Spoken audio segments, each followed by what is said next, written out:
माय माऊली नमस्कार. त्रिवेणी सण वार उत्सव माध्यमातून आपण आज ऋषीपंचमी पूजाविधी मांडणी कशी करावी, पूजा कशी करावी अभिवाचनातनं ऐकूया. भाद्रपद शुक्ल पंचमीला आपण ऋषीपंचमी व्रत करतोय. मध्याग्नी समुद्रतीरी नदीकाठी किंवा विहिरीवर जाऊन प्रथम आघाडा वनस्पतीच्या 7 काड्या चावून दात घासावे. नंतर देहशुद्धीसाठी गाईचे शेण, गोमय माती, आवळकंठी, तीळ अंगाला लावून स्नान करावे. दूध वस्त्र नेसून घरी यावे. पूजेच्या ठिकाणी जमीन सारवावी. लादी ओल्या कपड्याने पुसावी किंवा एक पाट ठेवून सभोवती रांगोळी घालावी. पाटावर ओळीने 8 तांदळाच्या चौकोनाकृती तयार करून कश्यप, अत्री, भरद्वाज, विश्वामित्र, गौतम, जमदग्नी, वशिष्ठ, साध्वी, अरुंधती यांच्या नावाने तांदळावर एक सुपारी ठेवावी. बाजूलाच तांदूळ घेऊन त्यावर 1 सुपारी गणपती म्हणून ठेवावी. घरच्या देवाला कुलस्वामिनीला नमस्कार करावा.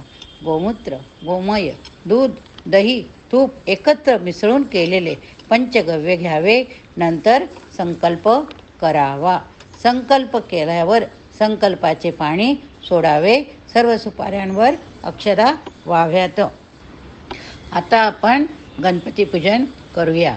गणपती पूजन करायचे. गणपतीला हळद, कुंकू, गंध, अक्षदा फुलवायची, निरांजन ओवाळायचे, विडा, पान, सुपारीवर पाणी सोडायचे, गूळ खोबऱ्याचा नैवेद्य दाखवायचा.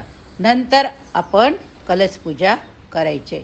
शुद्ध पाण्याने भरलेल्या कलशाला गंध, अक्षदा, फूल, तुळशीपत्र व्हायचे व प्रार्थना करायची, नमस्कार करायचा.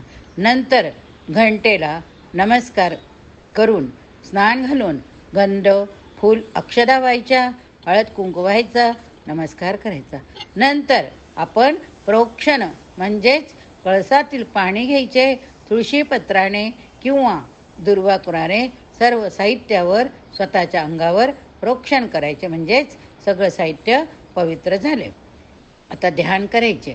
8 सुपाऱ्या तांदळाच्या चौकोनाकृती ठेवलेल्या आहेत. त्यावर पुष्प व्हायची, हात जोडायची, मनोमन देवाला प्रार्थना करायची. नंतर सगळ्या देवांची प्रार्थना करायची मनोमन. त्यानंतर आव्हानार्थ पुष्प व्हायची, नमस्कार करायचे. नंतर ज्या ठिकाणी सुपाऱ्या ठेवल्यात त्या ठिकाणी अक्षदा व्हायच्यात. नंतर फुलांनी पाणी शिंपडायचं. नंतर गंध, अक्षदा, फुलं व्हायची. पळीत पाणी घ्यायचं. त्यात गंध, अक्षदा, फुलं, सुपारी, अर्ध्य सप्त ऋषी अरुंधतीच्या हातावर द्यावे, म्हणजे ताम्हानात सोडायचे. त्यानंतर आपण आचमन म्हणून पळीभर पाणी ताम्हानात सोडायचे. आचमन म्हणून पळीभर पाणी ताम्हानात सोडायचे. नंतर पंचामृताने प्रत्येक याच्यावरती थोडे थोडे तुळशीपत्र किंवा दुर्वांकुराने पाणी शिंपडणे. नंतर पंचामृत शिंपडणे, नंतर पाणी, असं 5 वेळा करायचं. त्यानंतर आपण कापसाचं व्रत वस्त्र केलं असेल ते व्हायचे. फुलाने पाणी शिंपडायचे. तांबडं फूल व्हायचं. जानवं घालायचं. अलंकार घालायचेत, म्हणजेच अलंकार म्हणून आपण देवाला फुलं पण वाहू शकतो. धूप आरती करायची, उदबत्ती ओवाळायची, निरांजन ओवाळायची.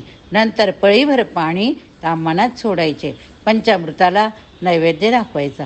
नंतर पाणी परत सोडायचे. मग आपण म्हणायचं की प्राणाय स्वाहा, प्राणाय स्वाहा, अपनाय स्वाहा, अपानाय स्वाहा, व्यानाय स्वाहा, व्यानाय स्वाहा, उदानाय स्वाहा, उदानाय स्वाहा, समानाय स्वाहा, समानाय स्वाहा, ब्रह्मणे स्वाहा, ब्रह्मणे स्वाहा. माझ्या मागून तुम्ही बोललेच असाल. आता ताम्हानात पाणी सोडायचे. फुलाला गंधाक्षरा लावून ते अर्पण करायचे. नंतर विडा, सुपारी ठेवून उजव्या हातावरून 1 पळी पाणी त्यावर सोडायचे. दक्षिणा ठेवायची. दक्षिणा एका विड्यावर ठेवून त्यावर पाणी सोडायचे. नंतर आपण जो काही कपडा, कापड, वस्त्र ठेवले असेल ते अर्पण करायचे. मंगळसूत्र अर्पण करायचे. कंकण म्हणजे बांगडी अर्पण करायची. हळद व्हायचे, कुंकू व्हायचे, काजळ व्हायचे, शेंदूर व्हायचा, अलंकार व्हायचे, अत्तर, परिमल द्रव्य व्हायचे. जे काही फुलं आणले असतील ते फुलं व्हायचे. नंतर आपण पत्री व्हायला सुरुवात करायची. आता पत्री वाहताना खालील श्लोक म्हणायचे. मी बोलते, माझ्या मागून तुम्ही पण बोला, मी डबल बोलेन.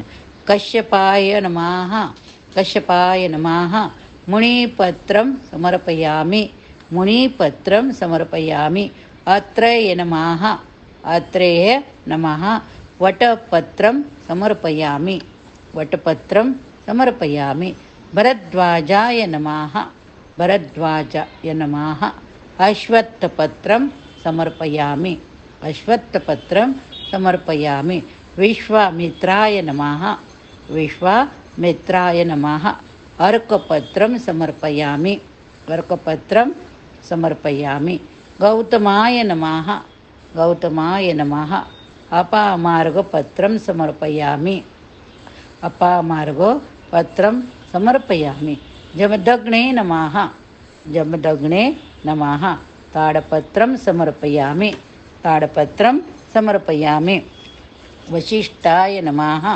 केतकीपत्रं समर्पयामि, केतकीपत्रं समर्पयामि, अरुन्धताय नमः, अरुन्धत्यै नमः, नानाविधपत्राणि समर्पयामि. जे काही आपण पत्री आणलेली ती सर्व पत्री व्हायची. नंतर धूप म्हणजे धूपारती उदबत्ती ओवाळायची, निरांजन ओवाळायचं आणि नैवेद्य दाखवायचा. नैवेद्यामध्ये पालेभाज्या, कंद, मुळं जे काही शिजवलेल्या भाजीचा नैवेद्य दाखवायचा.